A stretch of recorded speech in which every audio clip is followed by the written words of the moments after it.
Good evening, football fans, and welcome to our Bedford Dental Care Game of the Week. We're in the jungle at Souhegan High School for Souhegan and Milford on nhsportspage.com. My name's Pete Terrier, along with Jen Chick behind the camera. Rivalry night tonight. These two teams, they used to actually be one school way back in the early 90s until Souhegan High School opened up in the fall of 1992. I was at that first game 22 years ago. So it's great to get back out here and see Milford take on Souhegan. Milford comes in 1-1. Souhegan's 1-0. They had a win on opening night. Then they had a bye for week 2. So they've been on a little bit of a break here early in the season. Milford really been dominated by the Sabres in this series. Only 2 wins all time against Souhegan. One of those wins came last year. So Milford kind of been the better of the 2 programs over the last couple of years. But it's a new season for Souhegan. Second year under Coach Mike Lockman. Of course, Keith Jones still here at Milford. Been here for a long time, doing a great job. We'll get you all the highlights, the post-game reaction with the winning player and the coaches, winning players and the coach, right here on nhsportspage.com. It's Souhegan and Milford in the jungle. He'll be out there. You'll see him. Halftime, they bring him out. Souhegan Sabres!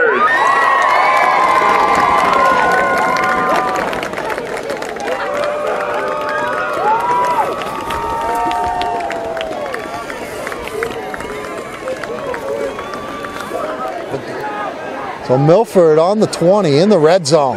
First red zone opportunity for either team. Deepest penetration. And the Spartans, a little bit of a wishbone now. Hand it off to the up back. And the ball loose. Let's see who got it. Souhegan claiming they got it. Run by number 49, Dustin Post. They credit Post with the carry and the fumble. And Souhegan says they got it. The official just now signaling Sabre ball on the 15. Ball is loose, recovered by... A chance here. First turnover of the game. We're under 9 minutes left to go in the first half. Mancini hands it off to the big guy, Kenny. He's got an opening. He's behind the defense. Only Erda to beat. He shakes him at midfield. He's down across the 35, up the middle of the field. Taken down by Madigan at the 20, the 19-yard line, actually.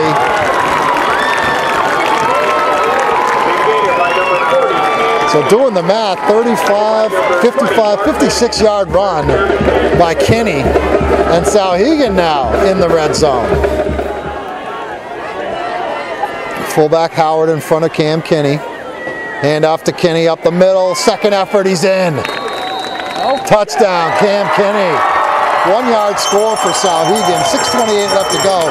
The Sabres on top 6-0. After a short gain on first down, back at it, second down and 9. In motion, Madigan. Erda looking to roll. He's going to keep it on the ground himself. Stops at the 35. Cuts through a defender. Down the sideline now. Max Erda gets taken down. Maybe a touchdown saving tackle by Nick Truchon for Souhegan. But Erda showing some moves, eluding defenders on the sideline and some toughness.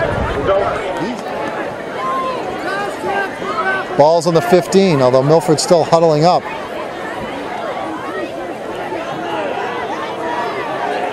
Receiver to the right, 11 is Briggs, Jack Briggs.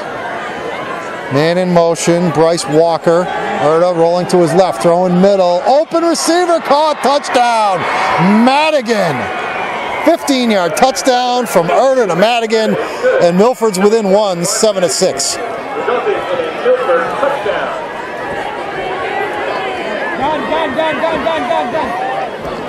Mancini looking to throw long. It's caught inside Milford territory. Another play made by Barrett, Trevor Barrett, number 16 for Souhegan. Hauled it in.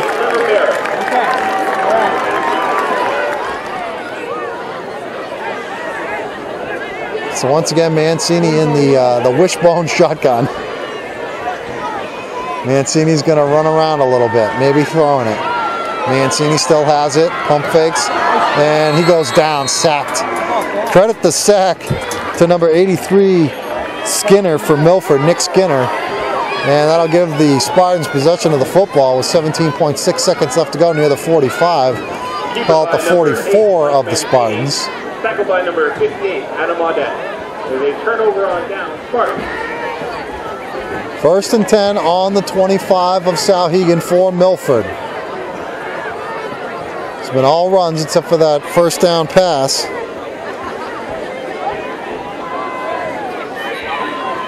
And fake handoff. They give it to the second guy. It's Madigan. He's got some free. He's down and inside the 1. Knocked out of bounds. I think Kinney was the one that knocked him out. 20, Mark Madigan. Saving the touchdown, but Mark Madigan has it 1st and goal at the 1. 2nd down and goal. Ball just inches away from the goal line. They got Post and Madigan in the backfield. And they hand it off to the fullback Post. He's forward, and is he in? Yes, touchdown. Dustin Post with a touchdown, and Milford's on top 13-7.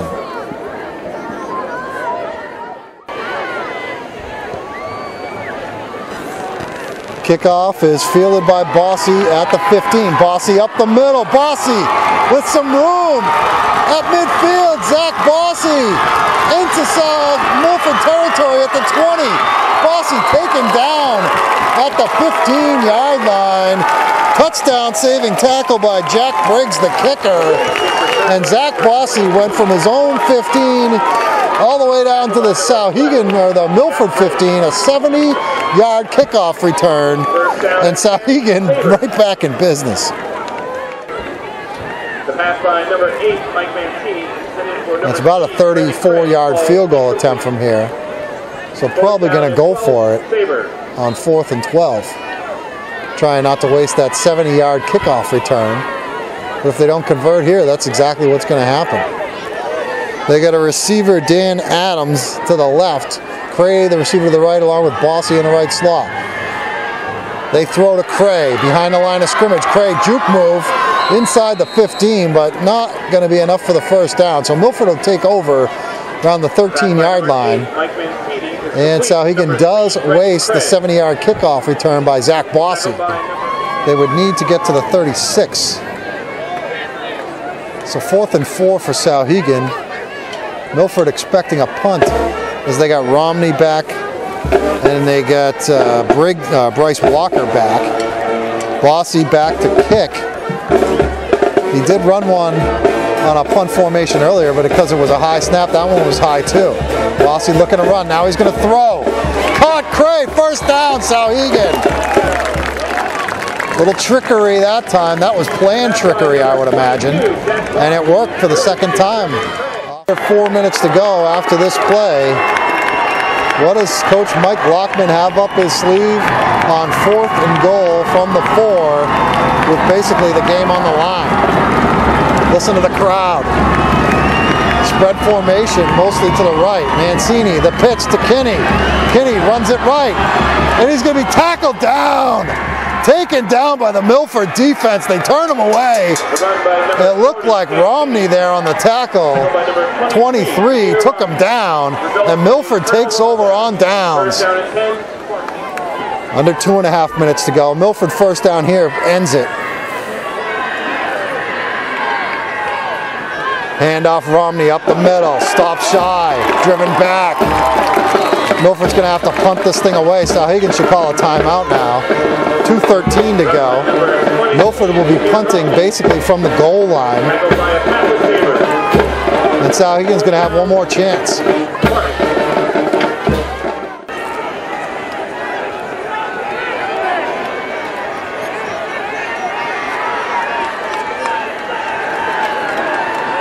Mancini looking to throw down the sideline. A lot of contact on a flag. They're going to throw the flag on Romney as he got tangled up with Cray, and that's going to give Souhegan 15 yards. Souhegan 4th and 5, minute 1 to play. They need a first down to keep the game alive. Fake handoff. The reverse. It's Cray. He may go all the way. Cray. He's tackled inside the 5 at the 4. What a play by Cray. Cray looks shaken up. Now he's going to get up limping.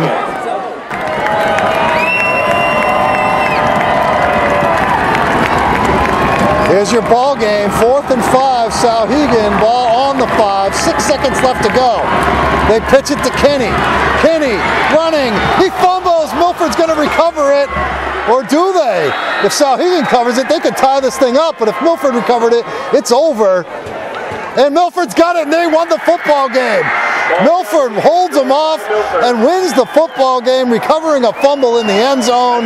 Cam Kinney lost it as time expires, and the Spartans beat the Sabres 14-7.